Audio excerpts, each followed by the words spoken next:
ಮಂಗಳೂರಿನ ಕೋಟೆಕಾರ್ನಲ್ಲಿ ನಡೆದಂತಹ ಬ್ಯಾಂಕ್ ದರೋಡೆ ಪ್ರಕರಣಕ್ಕೆ ಸಂಬಂಧಿಸಿದಂತೆ ಸದ್ಯ ಮೂವರನ್ನು ಬಂಧಿಸಲಾಗಿದೆ. ಸಾಕಷ್ಟು ಅನುಮಾನಗಳು ಕೂಡ ಕೇಳಿ ಬರ್ತಾ ಇದೆ. ಮಂಗಳೂರಿನ ಉತ್ತರ ಕ್ಷೇತ್ರದ ಶಾಸಕರಾದಂತಹ ಭರತ್ ಶೆಟ್ಟಿ ಅವರು ಕೂಡ ಒಂದಷ್ಟು ಅನುಮಾನಗಳನ್ನು ವ್ಯಕ್ತಪಡಿಸ್ತಾ ಇರುವಂಥದ್ದು. ಅವ್ರ ಜೊತೆ ಮಾತಾಡ್ಸೋಗೋಣ. ಸರ್, ನಿಮಗೆ ಇರುವಂತಹ ಅನುಮಾನ ಏನು ಈ ಪ್ರಕರಣದ ಬಗ್ಗೆ? ಒಂದು ಅಂತ ಹೇಳಿದರೆ, ಈ ಬ್ಯಾಂಕಿನಲ್ಲಿ ಹಲವಾರು ಬ್ರ್ಯಾಂಚ್ಗಳಿದೆ. ಇದು ಒಂದೇ ಬ್ಯಾಂಕ್ ಅಲ್ಲ, ಹಲವಾರು ಬ್ರ್ಯಾಂಚ್ಗಳಿದೆ.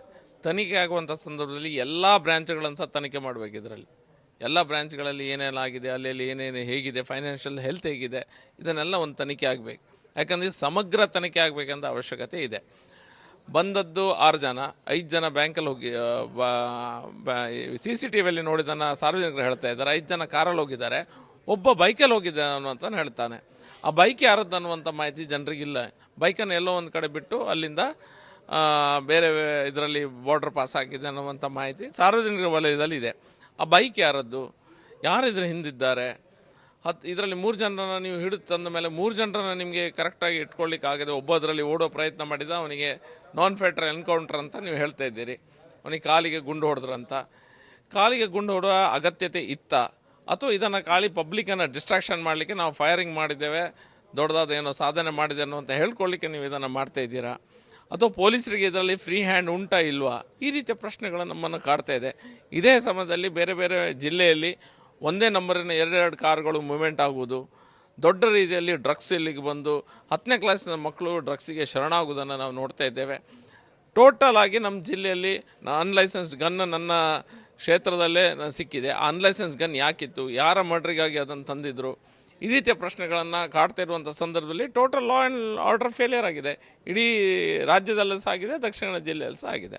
3 ಬಂಧನ ಆಗಿದೆ, ಉಳಿದವರು ಸಾಕಷ್ಟು ಜನ ಇದ್ದಾರೆ ಅಂತ ಪೊಲೀಸರು ಕೂಡ ಹೇಳ್ತಾ ಇದ್ದಾರೆ. ಹೀಗಾಗಿ ಅವರನ್ನು ರಕ್ಷಣೆ ಮಾಡುವಂಥ ಕೆಲಸ ಆಗ್ತಿದೆಯಾ, ಮತ್ತು ಇದರ ಹಿಂದೆ ಯಾರಾದರೂ ಕೈವಾಡ ಇದೆಯಾ ಅಂತ? ಇದರಲ್ಲಿ ದೊಡ್ಡದಾದ ಕೈವಾಡ ಇರುವಂಥ ಸಾಧ್ಯತೆ ಇದೆ. ಇದು ಎಲ್ಲ ಪಾಯಿಂಟ್ ಆಫ್ ವ್ಯೂವಿಂದ ಇದನ್ನು ತನಿಖೆ ಮಾಡಾಗಿದೆ. ಒಂದು, ಬ್ಯಾಂಕಿನ ಫೈನಾನ್ಷಿಯಲ್ ಹೆಲ್ತು, ಬ್ಯಾಂಕಿನ ಬೇರೆ ಅಕೌಂಟ್ಸ್ ಅಂದರೆ ಬ್ಯಾಂಕಿನ ಬೇರೆ ಬ್ರ್ಯಾಂಚ್ಗಳು, ಮತ್ತು ಈ 10 ಜನ ಯಾರು ಇದರಲ್ಲಿ ಇನ್ವಾಲ್ವ್ ಆಗಿದ್ದಾರೆ ಅಂತ ಹೇಳ್ತಾ ಇದ್ದಾರೆ, ಅವರಿಗೆ ಲಾಜಿಸ್ಟಿಕ್ ಸಪೋರ್ಟ್ ಕೊಟ್ಟದ್ದು ಯಾರು, ಇದೇ ಬ್ಯಾಂಕಿಗೆ ಬರಬೇಕನ್ನುವಂಥ ಲಾಜಿಸ್ಟಿಕ್ ಸಪೋರ್ಟ್ ಕೊಟ್ಟದ್ದು ಯಾರು, ಈ ಬ್ಯಾಂಕಿನಲ್ಲಿ ಎಷ್ಟು ಟೈಮಲ್ಲಿ ದುಡ್ಡು ಇರ್ತದೆ, ಯಾವಾಗ ದುಡ್ಡು ಇರುವುದಿಲ್ಲ, ಈ ಮಾಹಿತಿಯನ್ನು ಕೊಟ್ಟದ್ದು ಯಾರು, ಅವರಿಗೆ ಸಹಾಯ ಮಾಡಿದ್ಯಾರು, ಇದೆಲ್ಲ ಪ್ರಶ್ನೆ ಸಾರ್ವಜನಿಕ ವಲಯದಲ್ಲಿ ದೊಡ್ಡ ರೀತಿಯಲ್ಲಿ ಆಗ್ತಾಯಿದೆ, ಚರ್ಚೆಗಳಾಗ್ತಾಯಿದೆ.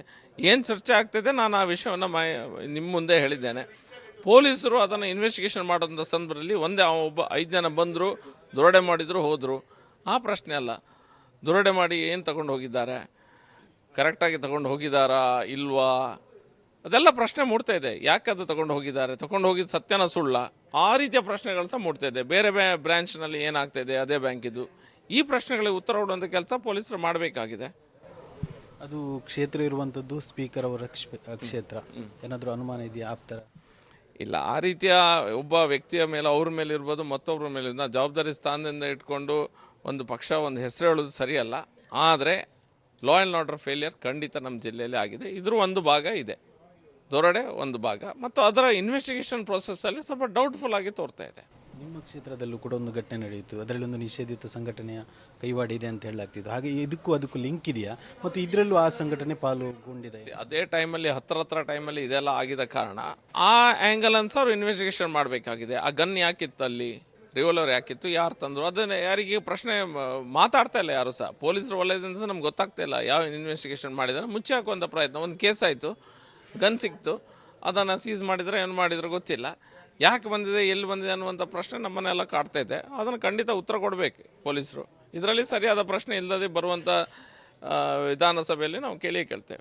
3 ಸಿಕ್ಕಿದ್ದಾರೆ, ಅವರಿಂದ ಬಾಯಿ ಬಿಡಿಸೋದು ಏನು ಕಷ್ಟದ ವಿಷಯ ಅಲ್ಲ. ಹೀಗಾಗಿ ಸ್ಥಳೀಯರು ಇದ್ದಾರೆ ಅಂತ ಅನುಮಾನ ಆರಂಭದಲ್ಲಿ ಹೇಳ್ತಾರೆ, ಇನ್ನೂ ಕೂಡ ಸ್ಥಳೀಯರು ಯಾರು ಅಂತ ಗೊತ್ತಾಗಲಿ. 3 ಜನರನ್ನು ಬಾಯಿ ಬಿಡಿಸೋದು ಬಿಡಿ, ಅವರನ್ನು ಒಟ್ಟಿಗೆ ಇಟ್ಕೊಳ್ಲಿಕ್ಕೆ ಆಗೋದಿಲ್ಲ. ಇವರದ್ರಲ್ಲಿ ಒಬ್ಬ ಓಡಿ ಹೋಗ್ತಾನಂತೆ, ಇವರು ಕಾಲಿಗೆ ಶೂಟ್ ಮಾಡ್ತಾರೆ ಅನ್ನುವಂಥ ಸ್ಟೋರಿ ನಾವು ನೋಡ್ತಾ ಇದ್ದೇವೆ. ಅದು ಸ್ಟೋರಿಯ ಸತ್ಯನ ಸುಳ್ಳ ಪೊಲೀಸರಿಗೆ ಬಿಟ್ಟಂಥ ವಿಷಯ. ನಾನು ಮಾಹಿತಿ ಹೇಳಿದ್ದಷ್ಟೇ. 3 ಜನರನ್ನು ಒಟ್ಟಿಗೆ ಇಟ್ಕೊಂಡು ಅವರನ್ನು ಒಂದು ಕಡೆ ಬಂಧನ ಮಾಡಿ ಇಡಲಿಕ್ಕೆ ಇವರು ಫೇಲಿಯರ್, ಓಡ್ತಾನಂತ ಒಬ್ಬ. 3 ಜನರನ್ನು ಫೈರಿಂಗ್ ಮಾಡಿ, ಅವ್ರ ಮೇಲೆ ಒಬ್ಬನ ಮೇಲೆ ಫೈರಿಂಗ್ ಮಾಡಿ, ಎಲ್ಲೋ ಒಂದು ಕಡೆ ಇವರು ಜನರ ಮನಸ್ಸನ್ನು ಡಿಸ್ಟ್ರಾಕ್ಟ್ ಮಾಡುವಂಥ ಪ್ರಯತ್ನ ಇದರಲ್ಲಿ ಆಗ್ತಾಯಿದೆ. ಅವರು ಬೇರೆ ಕಡೆ ಫೈರ್ ಆತಂಡಿಗೆ ಅನ್ನುವಂಥ ಮನಸ್ಥಿತಿ ಬಂದಾಗ ಕೇಸ್ ಸಾಲ್ವ್ ಆಗಲಿಲ್ಲ.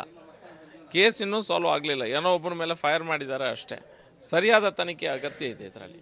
ಕಮಿಷನರ್ ಹೇಳ್ತಾರೆ ಸ್ಥಳೀಯರಿದ್ದಾರೆ ಅಂತ, ಇನ್ನೂ ಕೂಡ ಸ್ಥಳೀಯರನ್ನು ಫೈಂಡ್ ಔಟ್ ಮಾಡಲಿಕ್ಕೆ ಯಾರು ಹೇಳಿದರು? ಕಮಿಷನರ್ ಹೇಳಿದ್ದಾರೆ ಮೊನ್ನೆ, ಅಂದರೆ ಸ್ಥಳೀಯರ ಬಗ್ಗೆ ಅನುಮಾನ ಇದೆ, ಸ್ಥಳೀಯರ ಇನ್ವಾಲ್ವ್ ಇಲ್ಲದೆ ಇಷ್ಟು ದೊಡ್ಡ ಕೃತ್ಯ ನಡೆಯೋಕ್ಕೆ ಸಾಧ್ಯ. ಏನು ಮಾತನ್ನು ನೀವು ಹೇಳಿದ್ರಂತ ಹೇಳಿದ್ರಿ ನೀವು, ಸ್ಥಳೀಯರ ಇನ್ವಾಲ್ವ್ಮೆಂಟ್ ಇದೆ ಅನ್ನುವಂಥದ್ದು.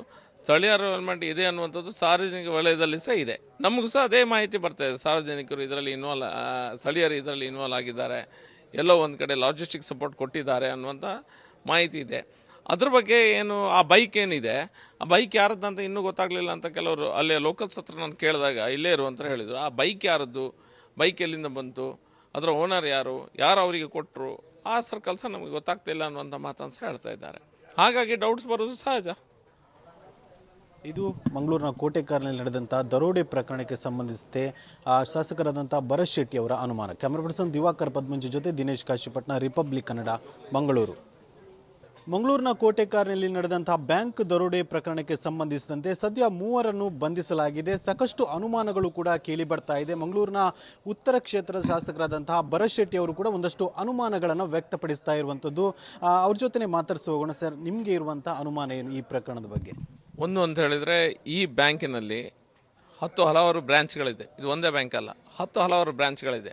ತನಿಖೆ ಆಗುವಂಥ ಸಂದರ್ಭದಲ್ಲಿ ಎಲ್ಲ ಬ್ರ್ಯಾಂಚ್ಗಳನ್ನು ಸಹ ತನಿಖೆ ಮಾಡಬೇಕು. ಇದರಲ್ಲಿ ಎಲ್ಲ ಬ್ರ್ಯಾಂಚ್ಗಳಲ್ಲಿ ಏನೆಲ್ಲ ಆಗಿದೆ, ಅಲ್ಲಿ ಏನೇನು ಹೇಗಿದೆ, ಫೈನಾನ್ಷಿಯಲ್ ಹೆಲ್ತ್ ಹೇಗಿದೆ, ಇದನ್ನೆಲ್ಲ ಒಂದು ತನಿಖೆ ಆಗಬೇಕು. ಯಾಕಂದರೆ ಸಮಗ್ರ ತನಿಖೆ ಆಗಬೇಕಂತ ಅವಶ್ಯಕತೆ ಇದೆ. ಬಂದದ್ದು 6 ಜನ, 5 ಜನ ಬ್ಯಾಂಕಲ್ಲಿ ಹೋಗಿ CCTVಯಲ್ಲಿ ನೋಡಿದ್ದನ್ನು ಸಾರ್ವಜನಿಕರು ಹೇಳ್ತಾ ಇದ್ದಾರೆ. 5 ಜನ ಕಾರಲ್ಲಿ ಹೋಗಿದ್ದಾರೆ, ಒಬ್ಬ ಬೈಕಲ್ಲಿ ಹೋಗಿದ್ದೆ ಅನ್ನುವಂತ ಹೇಳ್ತಾನೆ. ಆ ಬೈಕ್ ಯಾರದ್ದು ಅನ್ನುವಂಥ ಮಾಹಿತಿ ಜನರಿಗಿಲ್ಲ. ಬೈಕನ್ನು ಎಲ್ಲೋ ಒಂದು ಕಡೆ ಬಿಟ್ಟು ಅಲ್ಲಿಂದ ಬೇರೆ ಇದರಲ್ಲಿ ಬಾರ್ಡರ್ ಪಾಸ್ ಆಗಿದೆ ಅನ್ನುವಂಥ ಮಾಹಿತಿ ಸಾರ್ವಜನಿಕರ ವಲಯದಲ್ಲಿ ಇದೆ. ಆ ಬೈಕ್ ಯಾರದ್ದು, ಯಾರಿದ್ರ ಹಿಂದಿದ್ದಾರೆ, ಇದರಲ್ಲಿ 3 ಜನರನ್ನು ನೀವು ಹಿಡಿದು ತಂದ ಮೇಲೆ 3 ಜನರನ್ನು ನಿಮಗೆ ಕರೆಕ್ಟಾಗಿ ಇಟ್ಕೊಳ್ಳಿಕ್ಕಾಗದೆ ಒಬ್ಬ ಅದರಲ್ಲಿ ಓಡೋ ಪ್ರಯತ್ನ ಮಾಡಿದ, ಅವನಿಗೆ ನಾನ್ ಫೇಟಲ್ ಎನ್ಕೌಂಟರ್ ಅಂತ ನೀವು ಹೇಳ್ತಾ ಇದ್ದೀರಿ. ಅವನಿಗೆ ಕಾಲಿಗೆ ಗುಂಡು ಹೊಡೆದ್ರಂತ. ಕಾಲಿಗೆ ಗುಂಡು ಹೊಡೆಯುವ ಅಗತ್ಯತೆ ಇತ್ತ, ಅಥವಾ ಇದನ್ನು ಖಾಲಿ ಪಬ್ಲಿಕ್ಕನ್ನು ಡಿಸ್ಟ್ರಾಕ್ಷನ್ ಮಾಡಲಿಕ್ಕೆ ನಾವು ಫೈರಿಂಗ್ ಮಾಡಿದ್ದೇವೆ, ದೊಡ್ಡದಾದ ಏನೋ ಸಾಧನೆ ಮಾಡಿದೆ ಅನ್ನೋ ಅಂತ ಹೇಳ್ಕೊಳ್ಳಿಕ್ಕೆ ನೀವು ಇದನ್ನು ಮಾಡ್ತಾ ಇದ್ದೀರಾ, ಅಥವಾ ಪೊಲೀಸರಿಗೆ ಇದರಲ್ಲಿ ಫ್ರೀ ಹ್ಯಾಂಡ್ ಉಂಟಾ ಇಲ್ವಾ? ಈ ರೀತಿಯ ಪ್ರಶ್ನೆಗಳು ನಮ್ಮನ್ನು ಕಾಡ್ತಾ ಇದೆ. ಇದೇ ಸಮಯದಲ್ಲಿ ಬೇರೆ ಬೇರೆ ಜಿಲ್ಲೆಯಲ್ಲಿ ಒಂದೇ ನಂಬರಿನ 2 ಕಾರುಗಳು ಮೂವ್ಮೆಂಟ್ ಆಗುವುದು, ದೊಡ್ಡ ರೀತಿಯಲ್ಲಿ ಡ್ರಗ್ಸ್ ಇಲ್ಲಿಗೆ ಬಂದು 10ನೇ ಕ್ಲಾಸಿನ ಮಕ್ಕಳು ಡ್ರಗ್ಸಿಗೆ ಶರಣಾಗುವುದನ್ನು ನಾವು ನೋಡ್ತಾ ಇದ್ದೇವೆ. ಟೋಟಲ್ ಆಗಿ ನಮ್ಮ ಜಿಲ್ಲೆಯಲ್ಲಿ ಅನ್ಲೈಸೆನ್ಸ್ಡ್ ಗನ್ ನನ್ನ ಕ್ಷೇತ್ರದಲ್ಲೇ ಸಿಕ್ಕಿದೆ. ಆ ಅನ್ಲೈಸೆನ್ಸ್ ಗನ್ ಯಾಕಿತ್ತು, ಯಾರ ಮರ್ಡ್ರಿಗಾಗಿ ಅದನ್ನು ತಂದಿದ್ರು, ಈ ರೀತಿಯ ಪ್ರಶ್ನೆಗಳನ್ನು ಕಾಡ್ತಾ ಇರುವಂಥ ಸಂದರ್ಭದಲ್ಲಿ total law and order failure ಆಗಿದೆ. ಇಡೀ ರಾಜ್ಯದಲ್ಲೂ ಸಹ ಆಗಿದೆ, ದಕ್ಷಿಣ ಕನ್ನಡ ಜಿಲ್ಲೆಯಲ್ಲಿ ಸಹ ಆಗಿದೆ. 3 ಬಂಧನ ಆಗಿದೆ, ಉಳಿದವರು ಸಾಕಷ್ಟು ಜನ ಇದ್ದಾರೆ ಅಂತ ಪೊಲೀಸರು ಕೂಡ ಹೇಳ್ತಾ ಇದ್ದಾರೆ. ಹೀಗಾಗಿ ಅವರನ್ನು ರಕ್ಷಣೆ ಮಾಡುವಂಥ ಕೆಲಸ ಆಗ್ತಿದೆಯಾ, ಮತ್ತು ಇದರ ಹಿಂದೆ ಯಾರಾದರೂ ಕೈವಾಡ ಇದೆಯಾ ಅಂತ? ಇದರಲ್ಲಿ ದೊಡ್ಡದಾದ ಕೈವಾಡ ಇರುವಂಥ ಸಾಧ್ಯತೆ ಇದೆ. ಇದು ಎಲ್ಲ ಪಾಯಿಂಟ್ ಆಫ್ ವ್ಯೂವಿಂದ ಇದನ್ನು ತನಿಖೆ ಮಾಡಾಗಿದೆ. ಒಂದು ಬ್ಯಾಂಕಿನ ಫೈನಾನ್ಷಿಯಲ್ ಹೆಲ್ತು, ಬ್ಯಾಂಕಿನ ಬೇರೆ ಅಕೌಂಟ್ಸ್ ಅಂದರೆ ಬ್ಯಾಂಕಿನ ಬೇರೆ ಬ್ರ್ಯಾಂಚ್ಗಳು, ಮತ್ತು ಈ 10 ಜನ ಯಾರು ಇದರಲ್ಲಿ ಇನ್ವಾಲ್ವ್ ಆಗಿದ್ದಾರೆ ಅಂತ ಹೇಳ್ತಾ ಇದ್ದಾರೆ, ಅವರಿಗೆ ಲಾಜಿಸ್ಟಿಕ್ ಸಪೋರ್ಟ್ ಕೊಟ್ಟದ್ದು ಯಾರು, ಇದೇ ಬ್ಯಾಂಕಿಗೆ ಬರಬೇಕನ್ನುವಂಥ ಲಾಜಿಸ್ಟಿಕ್ ಸಪೋರ್ಟ್ ಕೊಟ್ಟದ್ದು ಯಾರು, ಈ ಬ್ಯಾಂಕಿನಲ್ಲಿ ಎಷ್ಟು ಟೈಮಲ್ಲಿ ದುಡ್ಡು ಇರ್ತದೆ, ಯಾವಾಗ ದುಡ್ಡು ಇರುವುದಿಲ್ಲ, ಈ ಮಾಹಿತಿಯನ್ನು ಕೊಟ್ಟದ್ದು ಯಾರು, ಅವರಿಗೆ ಸಹಾಯ ಮಾಡಿದ್ಯಾರು, ಇದೆಲ್ಲ ಪ್ರಶ್ನೆ ಸಾರ್ವಜನಿಕ ವಲಯದಲ್ಲಿ ದೊಡ್ಡ ರೀತಿಯಲ್ಲಿ ಆಗ್ತಾಯಿದೆ, ಚರ್ಚೆಗಳಾಗ್ತಾಯಿದೆ. ಏನು ಚರ್ಚೆ ಆಗ್ತಾಯಿದೆ, ನಾನು ಆ ವಿಷಯವನ್ನು ನಿಮ್ಮ ಮುಂದೆ ಹೇಳಿದ್ದೇನೆ. ಪೊಲೀಸರು ಅದನ್ನು ಇನ್ವೆಸ್ಟಿಗೇಷನ್ ಮಾಡೋಂಥ ಸಂದರ್ಭದಲ್ಲಿ ಒಬ್ಬ 5 ಜನ ಬಂದರು, ದರೋಡೆ ಮಾಡಿದರು, ಹೋದರು. ಆ ಪ್ರಶ್ನೆ ಅಲ್ಲ. ದರೋಡೆ ಮಾಡಿ ಏನು ತಗೊಂಡು ಹೋಗಿದ್ದಾರೆ, ಕರೆಕ್ಟಾಗಿ ತಗೊಂಡು ಹೋಗಿದ್ದಾರಾ ಇಲ್ವಾ, ಅದೆಲ್ಲ ಪ್ರಶ್ನೆ ಮೂಡ್ತಾ ಇದೆ. ಯಾಕೆ ಅದು ತಗೊಂಡು ಹೋಗಿದ್ದಾರೆ, ತಗೊಂಡು ಹೋಗಿದ್ದು ಸತ್ಯನ ಸುಳ್ಳ, ಆ ರೀತಿಯ ಪ್ರಶ್ನೆಗಳು ಸಹ ಮೂಡ್ತಾ ಇದೆ. ಬೇರೆ ಬ್ರ್ಯಾಂಚ್ನಲ್ಲಿ ಏನಾಗ್ತಾಯಿದೆ ಅದೇ ಬ್ಯಾಂಕಿದು, ಈ ಪ್ರಶ್ನೆಗಳಿಗೆ ಉತ್ತರ ಕೊಡುವಂಥ ಕೆಲಸ ಪೊಲೀಸರು ಮಾಡಬೇಕಾಗಿದೆ. ಅದು ಕ್ಷೇತ್ರ ಇರುವಂಥದ್ದು ಸ್ಪೀಕರ್ ಅವರ ಕ್ಷೇತ್ರ, ಏನಾದರೂ ಅನುಮಾನ ಇದೆಯಾ ಆಪ್ತರ? ಇಲ್ಲ, ಆ ರೀತಿಯ ಒಬ್ಬ ವ್ಯಕ್ತಿಯ ಮೇಲೆ ಅವ್ರ ಮೇಲೆ ಇರ್ಬೋದು, ಮತ್ತೊಬ್ಬರ ಮೇಲೆ ಜವಾಬ್ದಾರಿ ಸ್ಥಾನದಿಂದ ಇಟ್ಕೊಂಡು ಒಂದು ಪಕ್ಷ ಒಂದು ಹೆಸರು ಹೇಳೋದು ಸರಿಯಲ್ಲ. ಆದರೆ ಲಾ ಆ್ಯಂಡ್ ಆರ್ಡರ್ ಫೇಲಿಯರ್ ಖಂಡಿತ ನಮ್ಮ ಜಿಲ್ಲೆಯಲ್ಲಿ ಆಗಿದೆ. ಇದ್ರ ಒಂದು ಭಾಗ ಇದೆ, ದೊರಡೆ ಒಂದು ಭಾಗ, ಮತ್ತು ಅದರ ಇನ್ವೆಸ್ಟಿಗೇಷನ್ ಪ್ರೊಸೆಸ್ಸಲ್ಲಿ ಸ್ವಲ್ಪ ಡೌಟ್ಫುಲ್ ಆಗಿ ತೋರ್ತಾ ಇದೆ. ನಿಮ್ಮ ಕ್ಷೇತ್ರದಲ್ಲೂ ಕೂಡ ಒಂದು ಘಟನೆ ನಡೆಯಿತು, ಅದರಲ್ಲಿ ಒಂದು ನಿಷೇಧಿತ ಸಂಘಟನೆಯ ಕೈವಾಡ ಇದೆ ಅಂತ ಹೇಳಲಾಗ್ತಿದ್ದು, ಹಾಗೆ ಅದಕ್ಕೂ ಲಿಂಕ್ ಇದೆಯಾ, ಮತ್ತು ಇದರಲ್ಲೂ ಆ ಸಂಘಟನೆ ಪಾಲ್ಗೊಂಡಿದೆ? ಅದೇ ಟೈಮಲ್ಲಿ ಹತ್ರ ಟೈಮಲ್ಲಿ ಇದೆಲ್ಲ ಆಗಿದ ಕಾರಣ ಆ ಆ್ಯಂಗಲ್ ಅನ್ನು ಸರ್ ಇನ್ವೆಸ್ಟಿಗೇಷನ್ ಮಾಡಬೇಕಾಗಿದೆ. ಆ ಗನ್ ಯಾಕಿತ್ತು, ಅಲ್ಲಿ ರಿವಾಲ್ವರ್ ಯಾಕಿತ್ತು, ಯಾರು ತಂದರು, ಅದನ್ನು ಯಾರಿಗೆ ಪ್ರಶ್ನೆ ಮಾತಾಡ್ತಾ ಇಲ್ಲ ಯಾರು ಸಹ. ಪೊಲೀಸರ ವಲಯದಿಂದ ಸಹ ನಮ್ಗೆ ಗೊತ್ತಾಗ್ತಾ ಇಲ್ಲ ಯಾವ ಇನ್ವೆಸ್ಟಿಗೇಷನ್ ಮಾಡಿದ್ದಾರೆ. ಮುಚ್ಚಿ ಹಾಕುವಂಥ ಪ್ರಯತ್ನ, ಒಂದು ಕೇಸ್ ಆಯಿತು, ಗನ್ ಸಿಕ್ತು, ಅದನ್ನು ಸೀಸ್ ಮಾಡಿದರೆ ಏನು ಮಾಡಿದ್ರು ಗೊತ್ತಿಲ್ಲ. ಯಾಕೆ ಬಂದಿದೆ, ಎಲ್ಲಿ ಬಂದಿದೆ ಅನ್ನುವಂಥ ಪ್ರಶ್ನೆ ನಮ್ಮನ್ನೆಲ್ಲ ಕಾಡ್ತಾ ಇದೆ. ಅದನ್ನು ಖಂಡಿತ ಉತ್ತರ ಕೊಡಬೇಕು ಪೊಲೀಸರು. ಇದರಲ್ಲಿ ಸರಿಯಾದ ಪ್ರಶ್ನೆ ಇಲ್ಲದೆ ಬರುವಂಥ ವಿಧಾನಸಭೆಯಲ್ಲಿ ನಾವು ಕೇಳ್ತೇವೆ. ಮೂವರು ಸಿಕ್ಕಿದ್ದಾರೆ, ಅವರಿಂದ ಬಾಯಿ ಬಿಡಿಸೋದು ಏನು ಕಷ್ಟದ ವಿಷಯ ಅಲ್ಲ. ಹೀಗಾಗಿ ಆ ಸ್ಥಳೀಯರು ಇದ್ದಾರೆ ಅಂತ ಅನುಮಾನ ಆರಂಭದಲ್ಲಿ ಹೇಳ್ತಾರೆ. ಇನ್ನೂ ಕೂಡ ಸ್ಥಳೀಯರು ಯಾರು ಅಂತ ಗೊತ್ತಾಗಲಿ. 3 ಜನರನ್ನ ಬಾಯಿ ಬಿಡಿಸೋದು ಬಿಡಿ, ಅವರನ್ನು ಒಟ್ಟಿಗೆ ಇಟ್ಕೊಳ್ಲಿಕ್ಕೆ ಆಗೋದಿಲ್ಲ. ಇವರದ್ರಲ್ಲಿ ಒಬ್ಬ ಓಡಿ ಹೋಗ್ತಾನಂತ ಇವರು ಕಾಲಿಗೆ ಶೂಟ್ ಮಾಡ್ತಾರೆ ಅನ್ನುವಂಥ ಸ್ಟೋರಿ ನಾವು ನೋಡ್ತಾ ಇದ್ದೇವೆ. ಅದು ಸ್ಟೋರಿಯ ಸತ್ಯನ ಸುಳ್ಳ ಪೊಲೀಸರಿಗೆ ಬಿಟ್ಟಂಥ ವಿಷಯ. ನಾನು ಮಾಹಿತಿ ಹೇಳಿದ್ದಷ್ಟೇ. 3 ಜನರನ್ನು ಒಟ್ಟಿಗೆ ಇಟ್ಕೊಂಡು ಅವರನ್ನು ಒಂದು ಕಡೆ ಬಂಧನ ಮಾಡಿ ಇಡಲಿಕ್ಕೆ ಇವರು ಫೇಲಿಯರ್, ಓಡ್ತಾನಂತ ಒಬ್ಬ. 3 ಜನರನ್ನು ಫೈರಿಂಗ್ ಮಾಡಿ, ಅವ್ರ ಮೇಲೆ ಒಬ್ಬನ ಮೇಲೆ ಫೈರಿಂಗ್ ಮಾಡಿ ಎಲ್ಲೋ ಒಂದು ಕಡೆ ಇವರು ಜನರ ಮನಸ್ಸನ್ನು ಡಿಸ್ಟ್ರಾಕ್ಟ್ ಮಾಡುವಂಥ ಪ್ರಯತ್ನ ಇದರಲ್ಲಿ ಆಗ್ತಾಯಿದೆ. ಅವರು ಬೇರೆ ಕಡೆ ಫೈರ್ ಮಾಡಿದ್ದು, ಫೈರ್ ಆತಂಡಿಗೆ ಅನ್ನುವಂಥ ಮನಸ್ಥಿತಿ ಬಂದಾಗ ಕೇಸ್ ಸಾಲ್ವ್ ಆಗಲಿಲ್ಲ. ಕೇಸ್ ಇನ್ನೂ ಸಾಲ್ವ್ ಆಗಲಿಲ್ಲ. ಏನೋ ಒಬ್ಬನ ಮೇಲೆ ಫೈರ್ ಮಾಡಿದ್ದಾರೆ ಅಷ್ಟೇ. ಸರಿಯಾದ ತನಿಖೆ ಅಗತ್ಯ ಇದೆ ಇದರಲ್ಲಿ. ಕಮಿಷನರ್ ಹೇಳ್ತಾರೆ ಸ್ಥಳೀಯರಿದ್ದಾರೆ ಅಂತ. ಇನ್ನೂ ಕೂಡ ಸ್ಥಳೀಯರನ್ನು ಫೈಂಡ್ ಔಟ್ ಮಾಡಲಿಕ್ಕೆ ಆಗಿ ಯಾರು ಹೇಳಿದರು? ಕಮಿಷನರ್ ಹೇಳಿದ್ದಾರೆ ಮೊನ್ನೆ. ಅಂದರೆ ಸ್ಥಳೀಯರ ಬಗ್ಗೆ ಅನುಮಾನ ಇದೆ, ಸ್ಥಳೀಯರ ಇನ್ವಾಲ್ವ್ ಇಲ್ಲದೆ ಇಷ್ಟು ದೊಡ್ಡ ಕೃತ್ಯ ನಡೆಯೋಕ್ಕೆ ಸಾಧ್ಯ. ಏನು ಮಾತನ್ನು ನೀವು ಹೇಳಿದ್ರಿ ನೀವು, ಸ್ಥಳೀಯರ ಇನ್ವಾಲ್ವ್ಮೆಂಟ್ ಇದೆ ಅನ್ನುವಂಥದ್ದು. ಸ್ಥಳೀಯರ ಇನ್ವಾಲ್ವ್ಮೆಂಟ್ ಇದೆ ಅನ್ನುವಂಥದ್ದು ಸಾರ್ವಜನಿಕ ವಲಯದಲ್ಲಿ ಸಹ ಇದೆ. ನಮಗೂ ಸಹ ಅದೇ ಮಾಹಿತಿ ಬರ್ತಾಯಿದೆ. ಸಾರ್ವಜನಿಕರು ಇದರಲ್ಲಿ ಸ್ಥಳೀಯರು ಇದರಲ್ಲಿ ಇನ್ವಾಲ್ವ್ ಆಗಿದ್ದಾರೆ, ಎಲ್ಲೋ ಒಂದು ಕಡೆ ಲಾಜಿಸ್ಟಿಕ್ ಸಪೋರ್ಟ್ ಕೊಟ್ಟಿದ್ದಾರೆ ಅನ್ನುವಂಥ ಮಾಹಿತಿ ಇದೆ.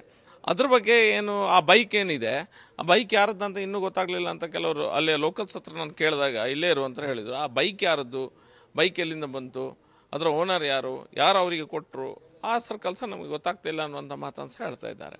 ಹಾಗಾಗಿ ಡೌಟ್ಸ್ ಬರೋದು ಸಹಜ. ಇದು ಮಂಗಳೂರಿನ ಕೋಟೆಕಾರ್ನಲ್ಲಿ ನಡೆದಂಥ ದರೋಡೆ ಪ್ರಕರಣಕ್ಕೆ ಸಂಬಂಧಿಸಿದೆ ಶಾಸಕರಾದಂಥ ಭರತ್ ಶೆಟ್ಟಿ ಅವರ ಅನುಮಾನ. ಕ್ಯಾಮರಾ ಪರ್ಸನ್ ದಿವಾಕರ್ ಪದ್ಮಂಜಿ ಜೊತೆ ದಿನೇಶ್ ಕಾಶಿಪಟ್ನ, ರಿಪಬ್ಲಿಕ್ ಕನ್ನಡ, ಮಂಗಳೂರು.